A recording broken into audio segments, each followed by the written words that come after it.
El sol del Mediterráneo se alzaba sobre Alejandría como una brasa incandescente, tiñendo de púrpura y oro las aguas del puerto donde convergían las naves de todos los pueblos conocidos. El viento del desierto arrastraba el aroma de especias orientales mezclado con el polvo de los papiros que circulaban entre los mercaderes de conocimiento, mientras el bullicio de lenguas innumerables componía una sinfonía de culturas que chocaban y se fundían en las calles de la ciudad más cosmopolita del imperio. En este crisol de saberes donde la biblioteca guardaba los secretos del mundo antiguo, donde los filósofos discutían bajo los pórticos de mármol y los astrónomos escrutaban los cielos desde el faro legendario, una joven de sangre real caminaba entre dos mundos sin imaginar que su nombre resonaría por los siglos como el de aquellos que prefieren la verdad eterna a la gloria efímera.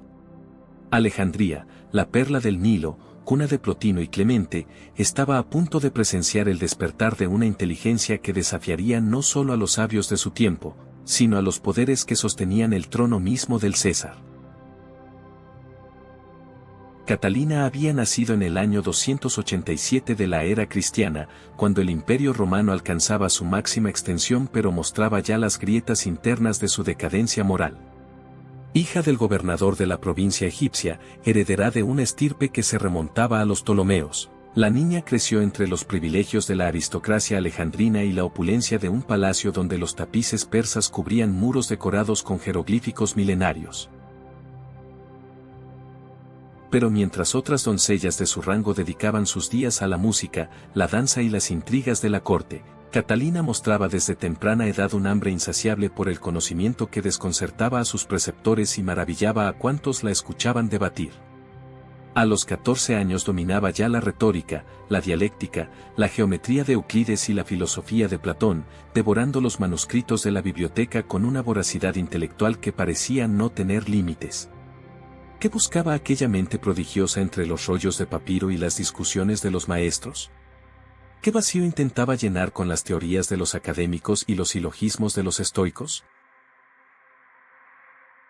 La respuesta llegaría una noche en que la joven, agotada por horas de estudio infructuoso, se retiró a sus aposentos con el corazón oprimido por una angustia que ningún filósofo había logrado disipar. Había explorado todos los sistemas del pensamiento pagano, había seguido los argumentos de los más ilustres maestros desde Tales de Mileto hasta Porfirio de Tiro, pero en ninguno encontraba la certeza absoluta que su espíritu anhelaba con desesperación creciente.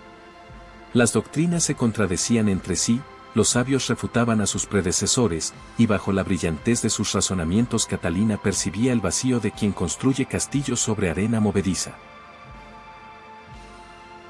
Aquella noche, mientras las estrellas del desierto tachonaban el cielo egipcio con su geometría inmutable, la joven elevó al cosmos una súplica silenciosa, si existía una verdad con mayúscula, una luz que no fuera mero reflejo de otras luces, que se manifestara a su inteligencia sedienta. Y fue entonces, en la oscuridad de la vigilia solitaria, cuando experimentó lo que ningún libro le había enseñado, la presencia de aquel que es el Logos mismo, la sabiduría encarnada, el Cristo de los cristianos.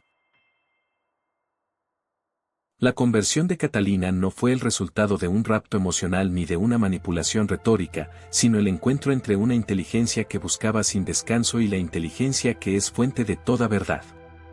En visión mística que los hagiógrafos describirían más tarde con lenguaje de desposorios celestiales, la joven noble contempló a Cristo en su majestad, quien le ofreció no la diadema de princesa terrenal sino el anillo de esposa suya, sellando un compromiso que la transformaría de filósofa pagana en teóloga cristiana, de heredera de imperios caducos en ciudadana del reino eterno.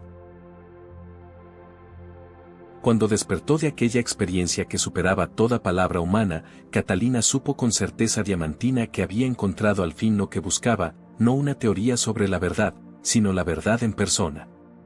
Los libros de los filósofos permanecían en su biblioteca, pero ahora los leía con ojos nuevos, capaces de discernir en ellos los destellos parciales de aquella luz plena que había conocido. La joven que dominaba la dialéctica de Aristóteles comprendió que todos los silogismos del mundo no equivalían a un instante de aquella certeza que inundaba su ser, y tomó la decisión que separaría su destino del de las hijas de los patricios, consagraría su virginidad, su inteligencia y su vida entera al servicio de aquel que había disipado sus tinieblas. Pero el cristianismo en el año 300 de la era cristiana no era la religión del imperio sino su enemigo declarado, y profesar la fe en Cristo significaba firmar la propia sentencia de muerte. Mientras Catalina se instruía en secreto con los cristianos de Alejandría y recibía el bautismo de manos de un anciano obispo que pronto sería mártir, el emperador Maximino preparaba en Roma los edictos que desatarían la última y más feroz persecución contra los seguidores del Galileo. Las arenas del circo beberían la sangre de miles de confesores, las cárceles se llenarían de obispos y vírgenes, y los altares paganos exigirían el incienso de todos los súbditos o pena de tortura y muerte. ¿Podría aquella joven, acostumbrada a los salones perfumados y las discusiones académicas, resistir el embate de un imperio que había sometido a todos los pueblos conocidos? ¿Bastaría su brillante inteligencia cuando enfrentaran no argumentos filosóficos sino hierro candente y ruedas dentadas? La historia estaba a punto de revelar que la sabiduría divina, cuando habita en un corazón entregado sin reservas, es más poderosa que todas las legiones de Roma y más afilada que la espada del verdugo. Catalina de Alejandría, la intelectual insumisa, había encendido en su alma una llama que ningún vendaval imperial podría extinguir. El año 305 de la era cristiana trajo consigo vientos de tormenta sobre las tierras del imperio, y con ellos llegó a Alejandría el emperador Maximiano, aquel hombre cuyo nombre era sinónimo de persecución sangrienta y cuyo corazón había sido endurecido por décadas de poder absoluto. Las calles de la metrópoli egipcia se llenaron de estandartes imperiales que ondeaban al viento salino del Mediterráneo, mientras las legiones marchaban con el estruendo de hierro sobre piedra que anunciaba la presencia del amo del mundo. El César venía a presidir los sacrificios en honor de los dioses tutelares del imperio, aquellas divinidades de mármol que exigían incienso, libaciones y la genuflexión de millones de súbditos aterrorizados. Bajo pena de muerte, todos los habitantes de Alejandría debían presentarse en el gran templo de Júpiter Capitolino para ofrecer un pellizco de incienso al fuego sagrado, un gesto simple que separaba a los súbditos leales de los traidores cristianos, a los vivos de los condenados.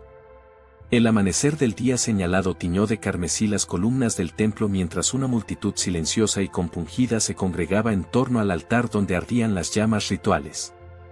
El temor flotaba en el aire como una niebla espesa, pues todos conocían el destino de quienes se negaban a cumplir el rito, las cárceles repletas de confesores torturados, las arenas del circo empapadas de sangre cristiana, los cuerpos descuartizados en las ruedas de suplicio que adornaban las plazas públicas como macabra advertencia. Entre la procesión de nobles, mercaderes y esclavos que avanzaban hacia el altar con rostros lívidos, surgió una figura que caminaba con paso firme y mirada luminosa, una joven de apenas 18 años cuyo porte aristocrático contrastaba con la determinación férrea que emanaba de su presencia. Catalina de Alejandría, la intelectual que había descubierto al Logos eterno, se dirigía al templo no para adorar sino para desafiar, no para inclinarse sino para alzarse como profeta de la verdad en medio de la mentira consagrada. Cuando le llegó el turno de acercarse al altar, todos los ojos se volvieron hacia aquella doncella de sangre patricia que en lugar de tomar el incienso alzó su mano derecha y trazó en el aire el signo de la cruz con solemnidad que heló la sangre de los presentes. El silencio que siguió fue tan denso que podía cortarse con espada, mientras los sacerdotes paganos retrocedían como si hubieran visto una serpiente y los guardias imperiales llevaban las manos a sus gladios. Pero antes de que nadie pudiera reaccionar, la voz de Catalina resonó bajo las bóvedas del templo con una claridad que parecía multiplicarse por las columnas de mármol, y sus palabras cayeron sobre la asamblea como brasas encendidas. No dirigió su discurso a la multitud aterrorizada sino directamente al emperador, sentado en su trono elevado sobre la muchedumbre, y le habló no con la sumisión de una súbdita sino con la autoridad de quien porta una verdad que trasciende todos los cetros terrenales. ¿Cómo podía él, que se proclamaba señor de la razón y la justicia, inclinarse ante estatuas mudas talladas por manos de artesanos? ¿Cómo osaba exigir culto para dioses que ni ven ni oyen ni pueden salvarse a sí mismos del polvo que los corroe? Las palabras de Catalina no eran el balbuceo de una fanática ignorante sino el razonamiento impecable de una filósofa que había bebido de las fuentes más puras del pensamiento helénico antes de encontrar su plenitud en la revelación cristiana. Con la dialéctica de Platón demostró la imposibilidad lógica de la pluralidad divina, con la metafísica de Aristóteles expuso la necesidad de un motor inmóvil único y trascendente, Con la geometría de Euclides ilustró cómo el orden del cosmos exigía una inteligencia ordenadora. Cada argumento caía sobre el emperador como martillazo sobre yunque, desmontando pieza por pieza el edificio ideológico que sostenía el culto imperial y la religión del Estado. Los sabios de la corte que flanqueaban el trono de Maximiano palidecieron al escuchar aquella exposición magistral que desnudaba la irracionalidad de sus propias creencias, mientras el emperador mismo sentía crecer en su pecho una furia mezclada con un asombro involuntario ante el prodigio que tenía delante. Maximiano había enfrentado a generales rebeldes, había sometido a naciones enteras, había visto morir a miles de enemigos bajo sus órdenes, pero nunca había experimentado lo que sintió en aquel momento, la impotencia de quien descubre que todas sus armas son inútiles contra la fuerza de un argumento irrefutable. La joven que le hablaba no temblaba, no suplicaba, no negociaba, simplemente exponía la verdad con la serenidad de quien contempla el sol al mediodía y no puede negar su luz. El tirano comprendió en ese instante que no enfrentaba a una simple muchacha cristiana de las que había enviado por centenares al martirio, sino a una inteligencia superior que amenazaba los cimientos mismos de su autoridad, porque si sus dioses eran falsos entonces su derecho divino a gobernar era una farsa, y si el Dios de los cristianos era el único verdadero entonces él mismo no era más que un usurpador blasfemo. La confrontación dialéctica se transformó así en duelo existencial, y el emperador supo que aquella batalla no podría ganarse con argumentos sino solo con violencia. Con voz quebrada por la cólera mal contenida, Maximiano ordenó a sus guardias que arrestaran a Catalina y la condujeran a palacio bajo vigilancia estricta. La multitud contempló en silencio cómo aquella virgen intrépida era rodeada por los pretorianos, pero en su rostro no había rastro de temor sino una paz tan profunda que parecía emanar de otra dimensión. Mientras la conducían fuera del templo, los presentes sintieron algo que ningún edicto imperial había logrado infundir, la certeza de que acababan de presenciar algo que trascendía la historia humana, un momento en que lo eterno había irrumpido en lo temporal. Catalina de Alejandría había lanzado su desafío ante el trono del tirano, y el eco de sus palabras resonaría mucho más allá de aquellas murallas alejandrinas, atravesando los siglos como espada de doble filo que separa la verdad de la mentira, la luz de las tinieblas. El emperador había ganado la escaramuza al apresar a la joven, pero había perdido el debate ante los ojos de todos, y esa derrota intelectual ardería en su orgullo como hierro candente exigiendo venganza. La siguiente batalla estaba por comenzar, y en ella se enfrentarían no dos personas sino dos cosmovisiones, no dos argumentos sino dos eternidades. La noche cayó sobre Alejandría como un manto de incertidumbre mientras en los salones imperiales se tramaba un acontecimiento sin precedentes en la historia del imperio. El emperador Maximiano, consumido por la vergüenza de su derrota dialéctica ante una joven de 18 años, había enviado mensajeros veloces a todos los confines de sus dominios con una orden que resonaba a desesperación: convocar a los 50 sabios más ilustres del mundo conocido para un debate que debía restaurar el honor del paganismo o sellar su destino definitivo. Desde las academias de Atenas llegaron los herederos de Platón y Aristóteles, maestros en la dialéctica que había forjado el pensamiento occidental durante 8 siglos. De Roma vinieron los retóricos del Senado, aquellos cuyas lenguas habían defendido causas imposibles y convencido a multitudes con el puro poder de la palabra. Desde Antioquía, Pérgamo y Éfeso convergieron filósofos estoicos, epicúreos y neoplatónicos, cada uno armado con los sistemas de pensamiento que habían dado forma a la civilización mediterránea. Nunca antes se había reunido tal concentración de genio intelectual con un propósito tan singular: demoler los argumentos de una virgen cristiana que había osado desafiar la sabiduría acumulada de siglos. Cuando los sabios fueron conducidos ante la presencia del emperador, éste les expuso la situación con palabras que destilaban tanto orgullo herido como genuina perplejidad. Una joven de Alejandría, hija de noble estirpe pero seducida por la superstición cristiana, había logrado confundirlo con argumentos que él no había podido refutar en el momento, y ahora el honor del imperio exigía que los más brillantes exponentes de la filosofía pagana demostraran la superioridad de la antigua sabiduría sobre las fábulas de los nazarenos. Los 50 sabios, confiados en su erudición y acostumbrados a triunfar en las disputas académicas de sus respectivas escuelas, aceptaron el desafío con la arrogancia de quien considera la victoria un mero trámite. ¿Qué podría una muchacha, por noble que fuera, oponer a hombres que habían dedicado décadas enteras al estudio de la lógica, la metafísica, la retórica y las ciencias naturales. ¿Cómo podría resistir el embate coordinado de 50 inteligencias magistrales armadas con los silogismos de Aristóteles, las paradojas de Zenón, los argumentos cosmológicos de los estoicos y las sutilezas teológicas del neoplatonismo? La gran sala del palacio fue preparada como un anfiteatro del pensamiento, con gradas dispuestas en semicírculo para que la corte imperial pudiera presenciar el espectáculo de la razón pagana aplastando la irracionalidad cristiana. Cuando Catalina fue conducida al centro de aquella asamblea impresionante, los murmullos cesaron y un silencio expectante llenó el recinto como agua vertida en un cáliz. La joven virgen contempló los rostros de aquellos hombres cuyas barbas grises y frentes surcadas por arrugas de meditación proclamaban vidas enteras dedicadas al saber, y en lugar de intimidarse sintió una compasión profunda por quienes habían caminado tanto en busca de la verdad sin encontrar nunca el camino que conduce a su fuente.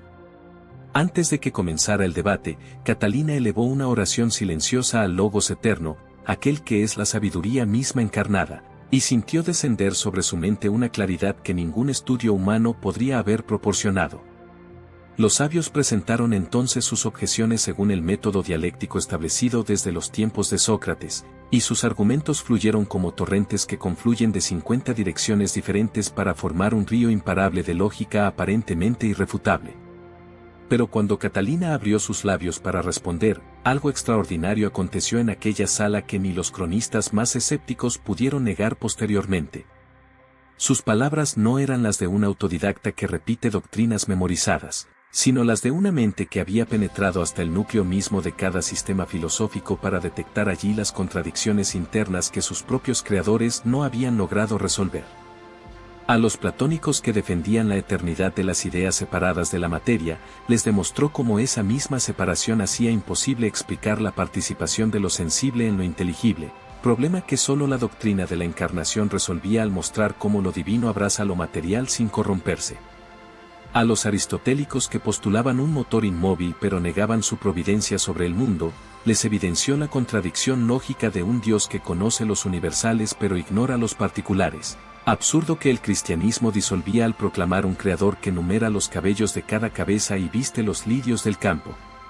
A los estoicos que predicaban la razón inmanente al cosmos pero terminaban en un determinismo que aniquilaba la libertad humana, les mostró cómo solo la gracia divina preserva simultáneamente la soberanía de Dios y la responsabilidad del hombre. Argumento tras argumento, Catalina no solo defendía su fe sino que demostraba cómo el cristianismo era la respuesta que la filosofía pagana había estado buscando sin saberlo durante siglos. A medida que avanzaba el debate, un cambio imperceptible comenzó a operarse en el ánimo de los 50 sabios. Aquellos hombres habían llegado como gladiadores intelectuales dispuestos a exhibir su superioridad, pero se encontraban ahora ante una adversaria que no solo igualaba su conocimiento sino que lo trascendía mediante una síntesis que ellos jamás habían contemplado. Uno tras otro comenzaron a guardar silencio, no por falta de argumentos sino porque habían entendido que sus objeciones eran meras sombras proyectadas contra la luz de una verdad más plena. El primero en hablar fue un anciano neoplatónico de Atenas cuya fama se extendía por todo el mundo helénico, y sus palabras cayeron sobre la asamblea como rayo en cielo despejado. Si Cristo era realmente lo que aquella virgen proclamaba, entonces ellos habían dedicado sus vidas a perseguir reflejos mientras ignoraban el sol. Los demás sabios asintieron, primero con reticencia, luego con convicción creciente, hasta que los 50 proclamaron en voz alta que reconocían la superioridad del logos cristiano sobre todos los sistemas filosóficos que habían profesado. El emperador Maximiano contempló la escena con una mezcla de incredulidad y furia que le nublaba la razón. Había convocado a los mejores cerebros del imperio para humillar a una cristiana y restaurar el prestigio del paganismo, pero el resultado había sido exactamente el opuesto. 50 defensores de la antigua sabiduría convertidos en confesores de Cristo por la fuerza irresistible de la verdad manifestada. La derrota intelectual se transformó en catástrofe política, porque si los sabios más ilustres reconocían la falsedad de los dioses imperiales, entonces todo el edificio ideológico que sostenía el poder del César se desmoronaba como templo construido sobre arena. La respuesta del tirano no se hizo esperar. Si no podía ganar mediante argumentos, entonces vencería mediante el terror. con voz quebrada por la ira, ordenó que los 50 sabios fueran conducidos de inmediato a la hoguera, y que sus cuerpos ardieran en la plaza pública como advertencia para quienes osaran anteponer la verdad a la lealtad imperial. Los filósofos, que acababan de abrazar la fe cristiana, manifestaron un único temor: morir sin haber recibido el bautismo que los incorporaría plenamente al cuerpo de Cristo. Catalina, con la autoridad que le confería su victoria y la gracia que emanaba de su unión mística con el Esposo Divino, los consoló asegurándoles que el bautismo de sangre que estaban a punto de recibir era más glorioso aún que el de agua, pues Cristo mismo había dicho que quien diera su vida por él recibiría la corona de la vida eterna. Las llamas que devoraron a los 50 sabios en la plaza pública de Alejandría no solo consumieron cuerpos mortales, sino que iluminaron las conciencias de miles de testigos que contemplaron el espectáculo con una mezcla de horror y asombro.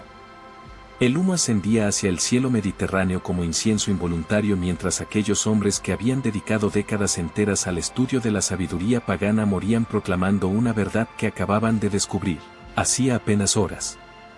Los ciudadanos que llenaban las gradas del anfiteatro imperial esperaban escuchar gritos de agonía y súplicas de clemencia, pero en su lugar fueron testigos de un prodigio que ningún filósofo había teorizado jamás. Los mártires cantaban himnos de alabanza al Dios verdadero mientras las llamas lamían sus vestiduras, y sus rostros irradiaban una paz tan profunda que parecía venir de otra dimensión. ¿Qué poder era ese que transformaba el instrumento más terrible de la muerte en portal hacia una vida superior? ¿Qué certeza habitaba en aquellos corazones para que prefirieran el fuego temporal a la negación de una verdad recién descubierta? El emperador Maximiano observaba la ejecución desde su palco elevado con el semblante pétreo de quien intenta ocultar una derrota que todos perciben. Había ordenado aquel martirio masivo para aterrorizar a la población y demostrar que ninguna sabiduría humana podía proteger a quienes desafiaban los dioses del imperio, pero el efecto había sido exactamente el opuesto al pretendido. La serenidad de los filósofos moribundos, su negativa a renegar incluso ante el tormento supremo, y sobre todo la memoria del debate en que una joven virgen había demolido sus argumentos acumulados, componían un testimonio más elocuente que 1000 sermones. Entre la multitud comenzaron a circular murmullos sediciosos que el emperador no podía acallar con edictos: si hombres tan sabios habían reconocido la verdad del cristianismo, ¿no merecía acaso esa religión ser examinada con mente abierta en lugar de ser perseguida con ciega ferocidad? La hoguera que debía ser advertencia se estaba convirtiendo en predicación silenciosa pero devastadoramente efectiva. Mientras las cenizas de los 50 mártires eran barridas de la plaza, Catalina permanecía en su celda del Palacio Imperial sumida en oración profunda y ayuno riguroso que había comenzado desde su arresto. El emperador había ordenado que fuera privada de alimento durante 12 días consecutivos con la esperanza de que el hambre quebrara su voluntad donde los argumentos habían fracasado, pero la joven vivía una experiencia que ningún carcelero podía comprender. Cada noche, cuando las sombras cubrían los pasillos de mármol y los guardias cabeceaban vencidos por el sueño, una paloma de blancura sobrenatural entraba por la ventana enrejada llevando en su pico el alimento celestial que sostiene a quienes ayunan por amor al Esposo Divino. Los ángeles descendían en procesión luminosa para fortalecer a aquella que había combatido por la verdad con las armas de la inteligencia santificada, y Cristo mismo se le aparecía en visiones que llenaban la celda oscura con resplandores que ningún sol podría igualar. Lejos de debilitarse, Catalina emergía de aquellos días de aparente privación con el rostro más radiante y el espíritu más firme, como rosa que florece en el desierto regada por manantiales invisibles. La emperatriz Augusta, esposa de Maximiano y mujer de refinada sensibilidad educada en la filosofía estoica, había seguido con creciente inquietud los acontecimientos que sacudían Alejandría. La noticia del debate entre su esposo y la joven cristiana, la convocatoria de los 50 sabios y su conversión masiva, el martirio de aquellos hombres ilustres que prefirieron morir antes que negar una verdad recién descubierta, componían una narrativa que desafiaba toda su comprensión del mundo. Una noche, incapaz de encontrar paz en el sueño, la emperatriz convocó en secreto al comandante de la guardia pretoriana, un hombre llamado Porfirio cuya lealtad al emperador era proverbial, y le encargó una misión delicada: visitar a la prisionera cristiana y descubrir qué clase de mujer era capaz de transformar a 50 filósofos con el mero poder de sus palabras. Porfirio, curtido en 1000 batallas y endurecido por años de servicio militar, aceptó la encomienda con el escepticismo del soldado profesional que ha visto demasiada sangre para creer en milagros. Cuando el comandante entró en la celda de Catalina esperando encontrar a una fanática demacrada por el hambre y quebrada por el miedo, se halló en cambio ante una joven cuyo rostro irradiaba tal luminosidad que por un instante creyó estar en presencia de una diosa pagana encarnada. La prisionera lo recibió no con la servilidad de quien suplica clemencia sino con la dignidad de quien conoce su verdadero valor, y cuando comenzó a hablarle de Cristo y su Evangelio, Porfirio sintió desmoronarse en su interior murallas que 30 años de campaña militar habían construido. Aquella no era la retórica vacía de los oradores del foro ni la especulación abstracta de los filósofos académicos, sino la palabra viva que penetra hasta la división del alma y el espíritu, que discierne los pensamientos y las intenciones del corazón. El comandante, que había ordenado la ejecución de cientos de cristianos sin pestañear, experimentó por primera vez en su vida adulta algo que había olvidado desde la infancia, el impulso irresistible de arrodillarse ante algo más grande que el imperio, más noble que el César, más verdadero que todos los ídolos del panteón romano. Cuando Porfirio regresó a los aposentos de la emperatriz, su rostro transformado proclamaba la verdad antes de que sus labios pudieran articularla. Con voz quebrada por la emoción, el guerrero que había mirado a la muerte 1000 veces sin temblar confesó que había encontrado en aquella celda la respuesta a preguntas que ni siquiera sabía que albergaba, y que el Dios de los cristianos era real con una realidad que hacía palidecer todo lo que antes había considerado sólido. La emperatriz Augusta escuchó su relato con el corazón palpitante, y aquella misma noche, desafiando los protocolos imperiales y arriesgando la ira de su esposo, descendió en secreto a las mazmorras del palacio acompañada solo por Porfirio. Lo que aconteció en aquella celda durante las horas que precedieron al alba permanece envuelto en el misterio que rodea las conversiones auténticas, pero cuando las primeras luces del día tocaron las almenas del palacio, 2 nuevos confesores de Cristo habían nacido. La mujer más poderosa del imperio y el soldado más leal del emperador se habían arrodillado ante Catalina para pedirle que los instruyera en la fe que valía más que púrpuras y laureles. Pero los secretos en los palacios tienen vida breve, y pronto llegó a oídos de Maximiano la noticia que los sumió en un paroxismo de furia que sobrepasaba toda medida razonable. Su propia esposa, la augusta compañera de su trono, y Porfirio, el comandante en quien había depositado su confianza absoluta, habían sido seducidos por aquella bruja cristiana que parecía poseer un poder diabólico de persuasión irresistible. La traición no era solo política sino íntimamente personal, un puñal clavado en el corazón mismo de su autoridad. El emperador comprendió entonces que enfrentaba algo que trascendía una simple disidencia religiosa. Aquella joven virgen representaba una fuerza que podía penetrar las murallas más gruesas, corromper las lealtades más férreas, y voltear los corazones contra todo lo que Roma representaba. Si no la destruía de manera tan espectacular y terrible que sirviera de advertencia eterna, su imperio se desmoronaría desde dentro como edificio carcomido por termitas invisibles. La decisión estaba tomada. Catalina moriría, pero no mediante ejecución ordinaria. Su muerte debía ser un espectáculo de horror tan refinado que grabara en la memoria colectiva la futilidad de resistir al César. Los ingenieros del imperio recibieron del emperador Maximiano una orden que los unió en una mezcla de fascinación técnica y horror moral. Diseñar un instrumento de tortura tan refinado en su crueldad que su mera visión quebrara la voluntad de los más obstinados, tan espectacular en su funcionamiento que su recuerdo persistiera por generaciones como advertencia eterna. Durante días trabajaron en los talleres imperiales, forjando ruedas de hierro tachonadas con cuchillas afiladas como navajas de afeitar, engranajes que multiplicarían el tormento mediante rotación sincronizada, y ejes que permitirían desgarrar un cuerpo humano en direcciones opuestas simultáneamente. El resultado fue una obra maestra de ingeniería puesta al servicio de la destrucción, ruedas dentadas dispuestas en pares enfrentados, cada una girando en sentido contrario para arrancar la carne del hueso con precisión diabólica.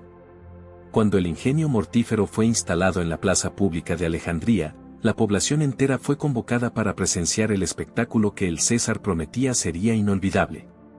La mañana del martirio amaneció con un cielo de plomo que parecía presagiar acontecimientos que trascenderían lo meramente humano.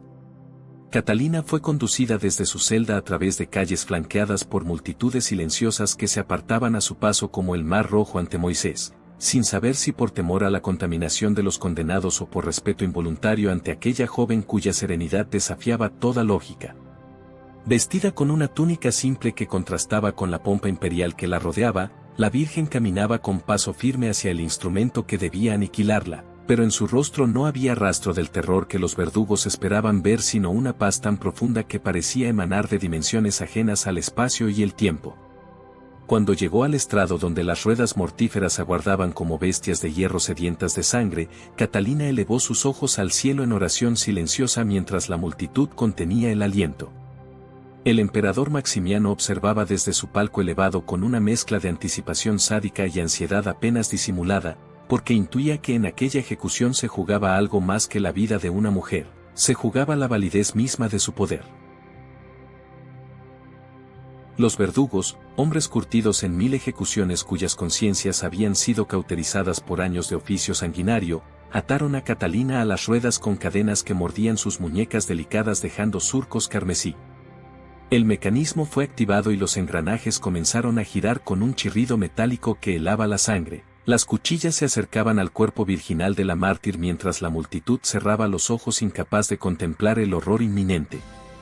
Pero en el instante preciso en que el hierro iba a morder la carne consagrada a Cristo, un estruendo ensordecedor sacudió la plaza como si el cielo mismo hubiera sido rasgado por mano invisible.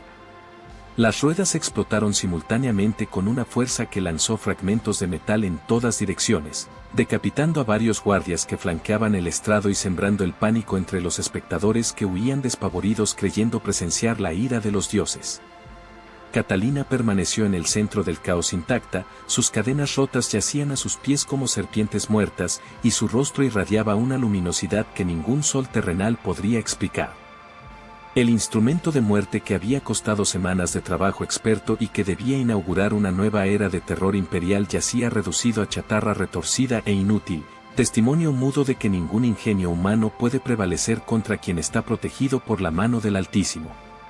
El silencio que siguió al prodigio fue más ensordecedor que la explosión misma, un silencio en que podía escucharse el desmoronamiento de certezas que habían sostenido vidas enteras. Los paganos que habían acudido a deleitarse con el sufrimiento de una cristiana se encontraban ahora enfrentados a una evidencia que ninguna sofistería filosófica podría refutar. Los dioses de Roma no habían protegido su propio instrumento de venganza, mientras que el Dios de los cristianos había demolido con facilidad despectiva la obra más refinada de la tecnología imperial. Entre la multitud comenzaron las conversiones espontáneas, hombres y mujeres que cayeron de rodillas proclamando la divinidad de Cristo ante el estupor de los sacerdotes paganos que intentaban inútilmente restaurar el orden. Incluso algunos soldados de la guardia pretoriana arrojaron sus lanzas al suelo y confesaron su fe en voz alta, prefiriendo arriesgar la ejecución sumaria antes que seguir sirviendo a un emperador cuyos dioses habían sido públicamente humillados. La plaza de la ejecución se había transformado en santuario improvisado donde lo sobrenatural irrumpía con fuerza irresistible desbaratando los planes mejor trazados del poder temporal. Maximiano contemplaba la escena desde su palco con el rostro lívido y las manos crispadas sobre los brazos del trono hasta hacer blanquear los nudillos. Había apostado todo su prestigio en aquella ejecución espectacular que debía restaurar el temor al César, pero el resultado había sido exactamente el opuesto. Su impotencia quedaba expuesta ante miles de testigos que ahora sabían sin sombra de duda que el emperador del mundo conocido no podía nada contra una virgen desarmada protegida por su Dios. La furia y la humillación se mezclaban en su pecho componiendo un cóctel venenoso que exigía desahogo inmediato, porque si permitía que Catalina saliera viva de aquella plaza su autoridad se evaporaría como rocío bajo el sol del mediodía. Con voz quebrada por la cólera mal contenida, el tirano ordenó a sus guardias que condujeran a la prisionera de vuelta a palacio mientras él decidía cómo proceder, pero todos los presentes comprendieron que aquella retirada era admisión tácita de derrota. El emperador que se jactaba de ser amo del mundo acababa de ser vencido por segunda vez por la misma joven cuya única arma era una fe que movía montañas y desintegraba ruedas. Mientras Catalina era conducida de vuelta a su celda entre dos filas de soldados que ya no se atrevían a mirarla a los ojos, la noticia del prodigio comenzó a propagarse por Alejandría con la velocidad del fuego en campo seco. Los cristianos que habían vivido ocultos durante años salieron de sus catacumbas para proclamar abiertamente su fe, fortalecidos por el testimonio de que Dios no abandona a quienes confían en Él incluso ante el instrumento más terrible. Los paganos sinceros que buscaban la verdad encontraron en aquel acontecimiento la señal que esperaban para dar el salto de fe que sus razones demandaban pero sus temores impedían. Solo los endurecidos en su incredulidad, aquellos para quienes la verdad era menos importante que el poder, permanecieron aferrados a los ídolos caídos negando la evidencia que sus propios ojos habían contemplado. Pero incluso ellos sabían en el fondo de sus conciencias adormecidas que acababan de presenciar algo que ninguna explicación natural podría abarcar, un rasgamiento del velo que separa lo visible de lo invisible, una irrupción de lo eterno en lo temporal que alteraba para siempre el equilibrio de fuerzas. La rueda que debía quebrar el espíritu de Catalina había sido ella misma quebrada, y en su destrucción había nacido el símbolo que por siglos identificaría a aquella que demostró que la fragilidad humana unida a la omnipotencia divina es más fuerte que todos los imperios del mundo.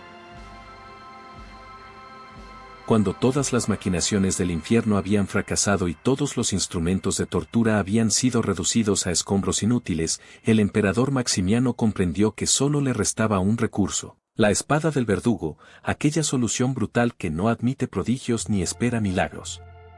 En la madrugada del 25 de noviembre del año 307 de la era cristiana, Catalina fue conducida por última vez desde su celda hacia el lugar de la ejecución, caminando con el paso sereno de quien atraviesa no el umbral de la muerte sino la puerta que separa el exilio temporal de la patria eterna.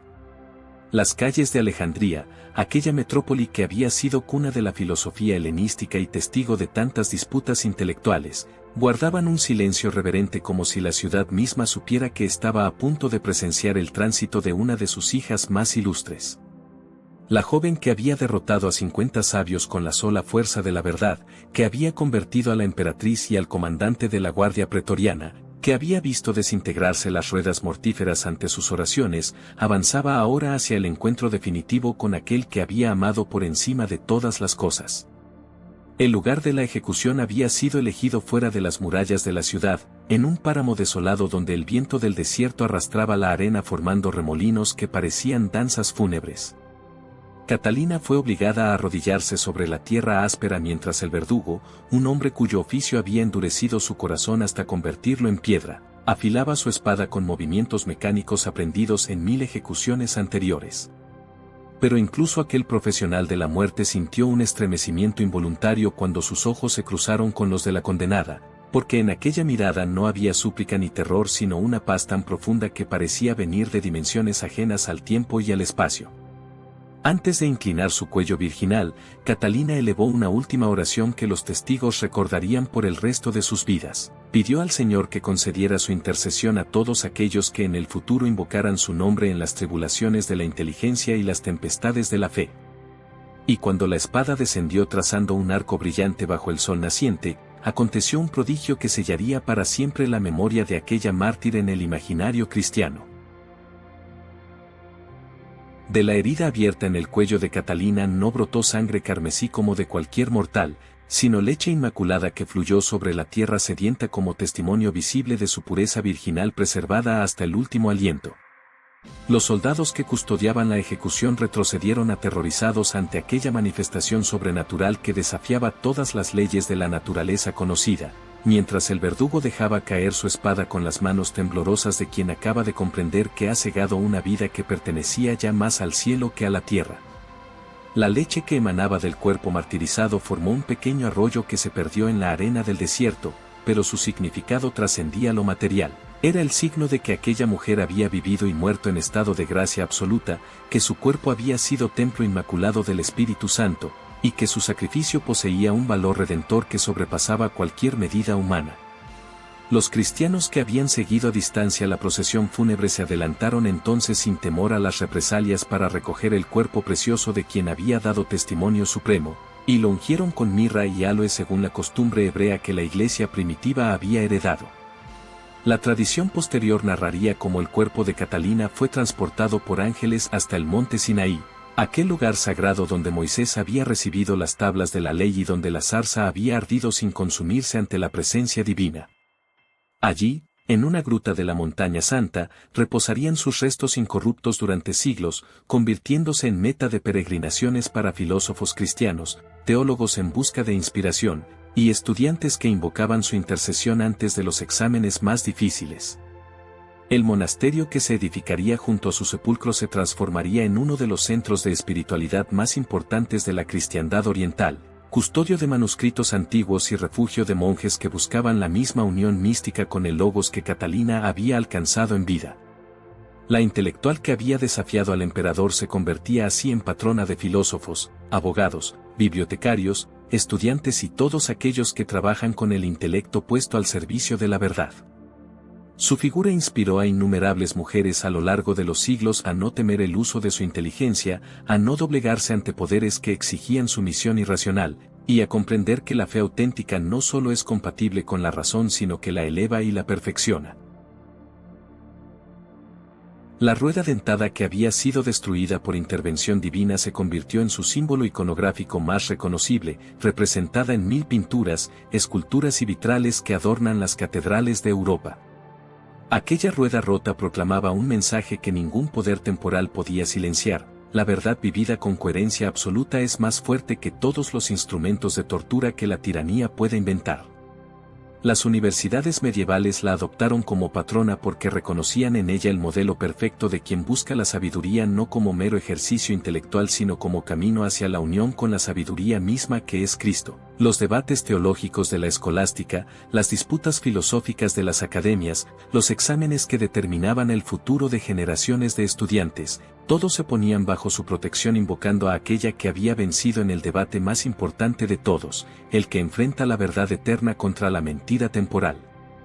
Y cada 25 de noviembre, cuando la Iglesia celebra su memoria litúrgica, millones de voces se elevan repitiendo la oración que ella misma pronunció antes de morir: que conceda luz a las inteligencias oscurecidas, fortaleza a las voluntades debilitadas y constancia a quienes buscan la verdad aunque el precio sea el martirio.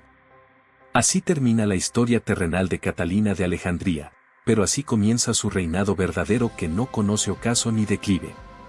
El emperador Maximiano murió años después en el olvido y la desgracia, sus edictos fueron abolidos, sus estatuas derribadas, y su nombre pronunciado solo como advertencia de lo que sucede a quienes combaten contra Dios.